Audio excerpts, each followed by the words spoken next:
Category 3 Hurricane Ian swept through western Cuba on Tuesday without casualties, but left behind countless scenes of destruction. The U.S. National Hurricane Center said the storm would approach the west coast of Florida on Wednesday. A state of emergency was declared throughout the state. Authorities have ordered evacuations to the most vulnerable areas near the ocean, and residents were on alert in the face of what they called an extremely dangerous intense hurricane. Ian was 375 kilometers from Sarasota in Florida on Tuesday afternoon and was advancing with sustained winds of 195 kilometers per hour. The governor of Florida, Ron DeSantis, warned that some areas will be vulnerable to catastrophic floods and deadly storm waves.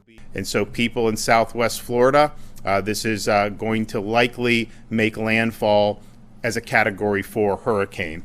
There will be catastrophic flooding and life-threatening storm surge. Right now in the state of Florida, there's about 8,000 customers that are out of power. That's mostly in southeast Florida due to some of the things that we have seen. But of course, that number will be into the millions relatively shortly. You're going to see widespread power outages as a result of Hurricane Ian making landfall and then working its way through the state of Florida. Tampa residents are fleeing the area for higher ground as floods loom to hit the county because many people live in low-lying neighborhoods. Orlando, as we evacuated, of course we had a disagreement on evacuating. My husband wanted to stay in a 24-floor high-rise to watch the storm come in, and I wanted to play it safe and evacuate. So, as you can see, I won. We're in Orlando, and we're safe.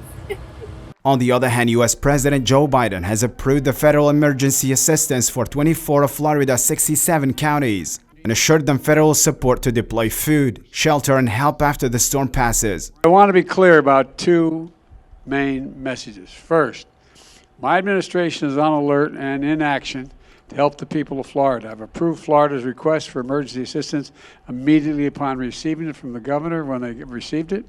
And I directed my team to surge federal assistance there before the storm hit.